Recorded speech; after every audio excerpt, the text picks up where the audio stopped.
دوستو، اللہ کے رسول صلی اللہ علیہ وسلم نے ہمیں ہر بیماری کا علاج بتایا ہے۔ طب نبوی سے متعلق ابن سنی میں ایک حدیث ہے، حدیث نمبر 553۔ اس حدیث کو حضرت عثمان غنی رضی اللہ عنہ روایت کرتے ہیں۔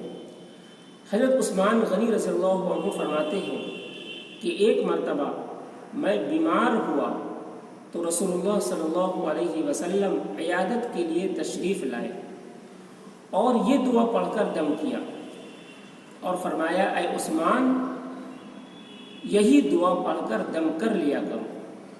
وہ دعا کیا ہے؟ وہ دعا ہے، بسم اللہ الرحمن الرحیم،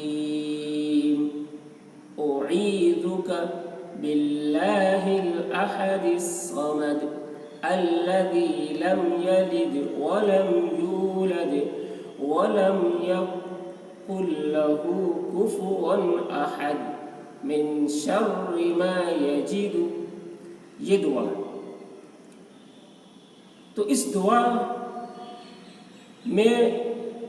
دعا جب بیمار پڑھے تو اس دعا کو اس یقین کے ساتھ پڑھنی چاہیے کہ ہمارے نبی نے یہ دعا بتائی ہے تو ضرور اللہ تبارک و تعالیٰ اس دعا کے ذریعے سے ضرور شفا عطا فرمائیں گے۔ تو اس یقین کے ساتھ جب بیمار پڑے تو آپ خود سے اس دعا کو دم کر لیں، یا کوئی بیمار پڑے تو اس پر بھی آپ اس دعا کو پڑھ کر دم کر سکتے ہیں۔ اللہ سے یقین رکھیں گے تو اللہ ضرور شفا عطا کرے گا، کیونکہ ہمارے نبی کی بتائی ہوئی یہ دعا ہے۔ اس طریقے سے ایک حدیث ترمذی شریف کی ایک حدیث ہے، حدیث نمبر 3388۔ اس حدیث کو حضرت عثمان بن عفان رضی اللہ عنہ روایت کرتے ہیں کہ اللہ کے رسول صلی اللہ علیہ وسلم نے فرمایا کہ جو شخص اس دعا کو صبح اور شام 3 مرتبہ پڑھ لیا کرے اسے کوئی نقصان نہیں پہنچے گا۔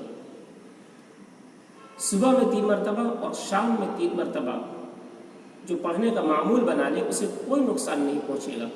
وہ دعا کیا ہے؟ وہ دعا ہے، بسم اللہ الذی لا یضر مع اسمہ شیء فی الارض ولا فی السماء وهو السمیع العلیم۔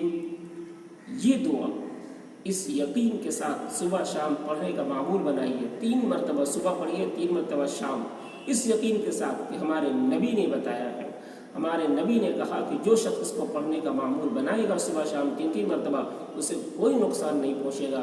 تو اس یقین کے ساتھ صبح شام پڑھنے کا معمول بنا لیں، انشاءاللہ ہر نقصان سے آپ کی حفاظت ہوگی۔